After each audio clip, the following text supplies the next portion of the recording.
Hello, folks. My name is Mark. This is Why I Hate the World. And as you all know, Donald Trump won the presidency. Unfortunately for us, and unfortunately for the world, we are about to have a very bad couple of years coming up. So, what the hell happened? Right? I'm seeing this out there on the internet now. Lots of commentators I watch, lots of people on Twitter and whatnot, talking about what went wrong, what happened, because we were all led to believe that Kamala Harris was going to do much better than she actually did. As late as Monday, there were reports of polls where she was up by 4 in states like Iowa, stuff like that. And in regards to the polls, one thing we can say is that the polls were not wrong.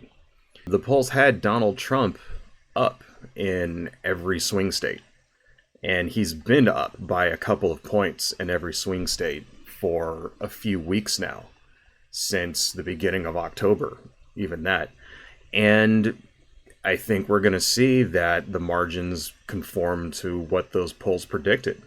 They were actually accurate. See, over the last couple of months, a lot of liberal and progressive commentators, people like Kyle Kulinski, like the Young Turks, David Pakman, stuff like that, they were all telling us that the polls were somehow skewed in Donald Trump's favor, that Kamala Harris was doing much better than she actually was. And in real life, kind of looks like those polls were correct. So what the hell happened? Why? Why was turnout so bad for her? Because if you look right now, she lost pretty goddamn bad. She lost not only the Electoral College, she lost the popular vote. If I'm looking at it right now, it looks like she got 66 million votes, about 67 million almost. Donald Trump got 71 million. And if you look at 2020, he got 74 million. So he actually got less votes than he did in 2020. So what really happened is that Democrats didn't turn out. That's what happened. We couldn't even get the same number of people that came out in 2020 in order to vote for Kamala Harris. Why? There's something more there than just policy or the cult of Trump's personality, right? Trump did not energize anybody. He got less people. So what went so wrong that Democrats were just not motivated to vote against him? Well, I think a large number of those people that voted for Biden last time were swing voters. And those voters were just not concerned about Kamala Harris. They didn't like her for whatever reason. Now, it looks to me, and I'm not the only person to say this, that misogyny definitely had a part to play in this. If you look at the breakdown of the gender demographics when it comes to who voted for who, Donald Trump got much more men voting for him. Kamala Harris got much more women. But obviously that wasn't completely 100% cut and dry. Obviously there's women who are voting for Trump. Kamala Harris got the majority of black people and Latinos, but Donald Trump managed to double the amount of black people and Latinos who voted for him last time. So that actually went up, and that in no small part contributed to a Kamala Harris win. Why?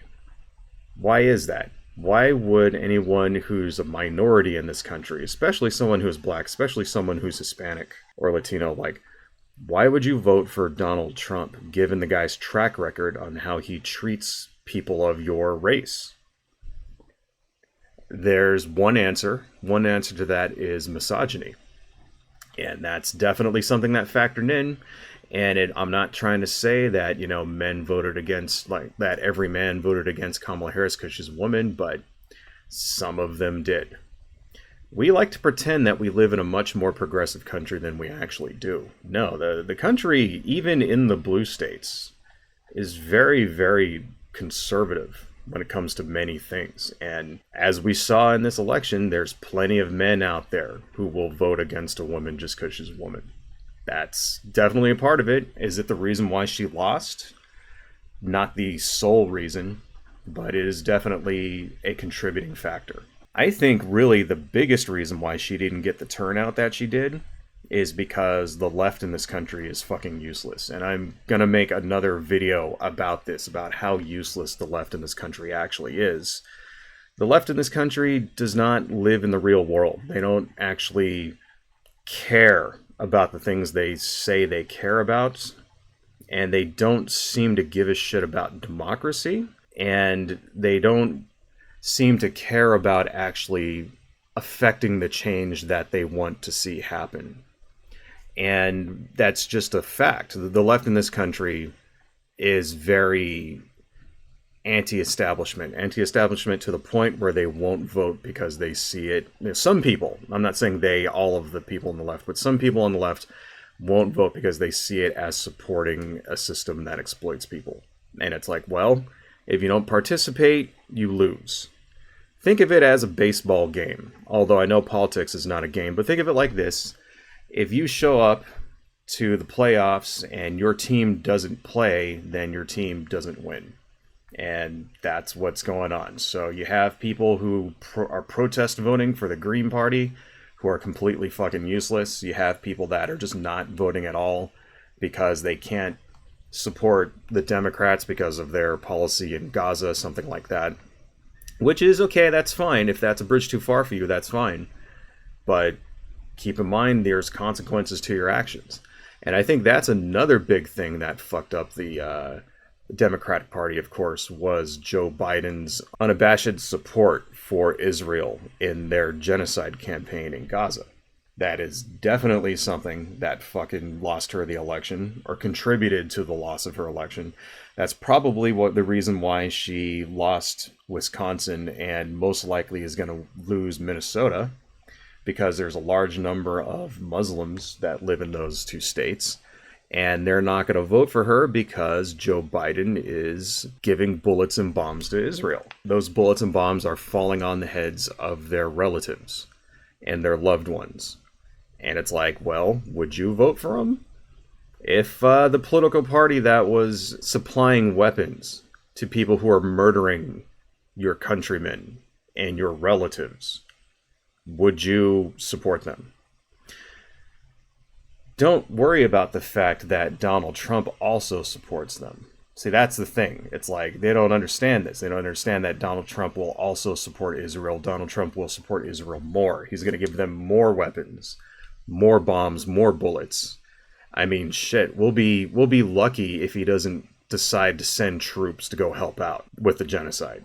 At the very least, he's going to, because there's another fear, is like, oh, shit's hitting the fan over there, and Joe Biden is going to get us into a war with Iran and all that. Do you think Donald Trump is going to, like, back off and, like, not start a war with Iran? Like, of course he fucking is. Of course he is. The Republicans are chomping at the bit to destroy Iran. They have been for 20 years. Do you think they're going to stop just because Donald Trump is there? Fuck no. But people don't understand this. And whose fault is that? Well, partially the Democrats for not getting that message out. And also, more so the Democrats for supporting Israel. That's just how it is. They lost their base. They supported Israel. Here's the thing. Can you blame them, though? Because, I mean, the majority of people in this country support Israel. This is why I can't throw too much blame on the Democrats, of course, because they're politicians. So people are complaining that, Kamala Harris went around with fucking Liz Cheney and all that, and she's campaigning with the daughter of a genocider and shit like that, right?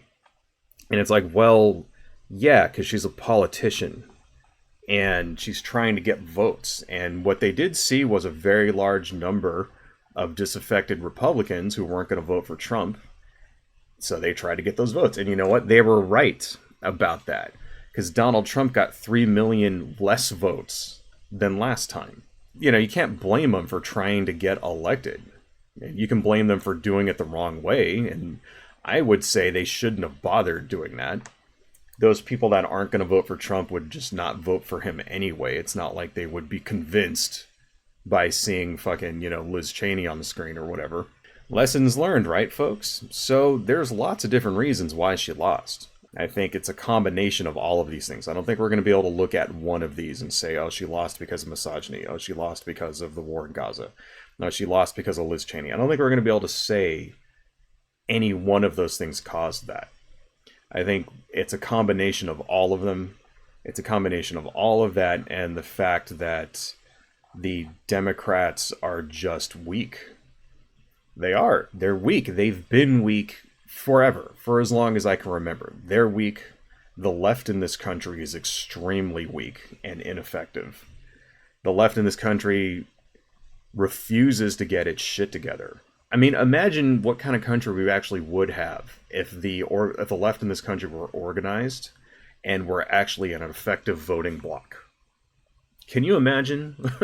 We would be living in a country similar to something like Northern Europe, something where there's reform and that there's actually like welfare and stuff like that, and money for people when they get old, and medicine for when people get sick. Like, that's what we would be living in if the left in this country were actually effective. The left in this country are not effective because they don't live in the real fucking world. And like I said, I'm going to make another video about that, so I'm not going to elaborate on that for now, but they also, in no small part, contributed to a Democratic loss. So what's going to happen next? Well, folks, I think I'll make another video talking about predictions for the second Trump presidency. But for now, don't let it ruin your day. I mean, I remember making a video like this back in 2016, right? And a lot of the things I had to say then, I have to say now. Don't let it ruin your day. Just go about your normal day like you normally would.